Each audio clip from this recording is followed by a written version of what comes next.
So at the very beginning of the chart, where there's a circle, it says on election day. What that indicates is there is a spike in loaded votes, 337,000 plus or minus some votes that were added in there in one big batch. So that was an anomaly in the reporting. Normally, you would expect to see a smooth curve going up, not any big spikes. That's kind of what Greg was talking about, the anomalies of loading and uploading those votes. So that big spike that occurs there is a prime indicator of fraudulent voting. And that's 604,000 votes in 90 minutes, is that right? Correct. This is 337 votes, 337,000 votes in that In that period of time. Yes. And when you look at this entire curve with all these spikes, can you calculate how much of a vote that accounted for Biden and how much for Trump? Close to 600,000. I think our figures were about 570 some odd thousand that all those spikes represent over time. For Biden? Correct. And how much for Trump? I think it was a little over 3,200. That was one of the big highlights of the Gettysburg hearing of the Pennsylvania state legislature in Gettysburg last week on Wednesday. Now, by the way, I actually worked it out, and that ratio of Biden votes to Trump votes, it works out at about 178 Biden votes for every one Trump vote. Yeah, there was no hanky-panky involved, right, media? Now, here's the thing. Guess what? I thought, oh, hey, this is pretty dry. Oh, by the way, and that was only one of many bits of information that came out, shocking, demonstrating beyond doubt vote fraud in Pennsylvania. But guess what? I checked the coverage by the media. Of course, they didn't mention about that spike, of the 178 Biden votes for every Trump vote. Nothing on that. Absolutely. And in fact, no coverage at all, in any detail at all, of the information presented at the Gettysburg hearing. What little information was shown by the mainstream media is they just wrote. They were angry, by the way. They were actually had a very angry attitude about it. They says, this hearing's just a fraud. They actually use that word, fraud. Oh, and they put hearing in quotes. It's a fraud. It's a sham. It's a hearing, quote unquote. That was the attitude of the media, and they were so angry about it. You know what? The coverage, what little coverage there was by the media. I mean, you can present any information. Oh, the other thing they said, they weren't under oath. Yeah, it was a hearing. And by the way, the witnesses, they've already signed sworn affidavits. And believe me, it's going to courts. I mean, maybe some judges didn't want to hear it, but eventually, it's going to work its way up to the Supreme Court. So the thing is here's the thing about this. It's the attitude of the media sounded vaguely familiar, and then I remembered something from many years ago.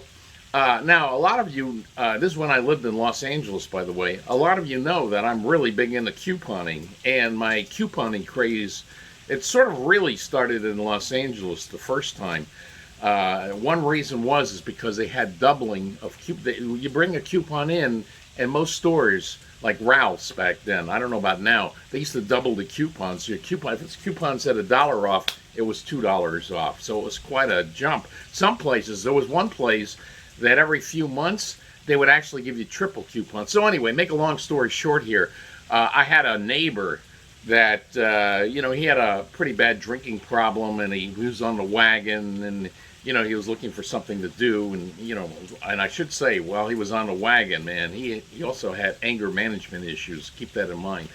So I was the one.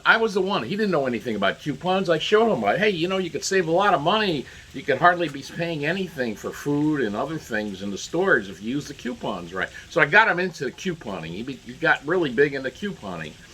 So, and like me, he got the LA Times, and I had coupons in there. So one day, it was a neighbor, right?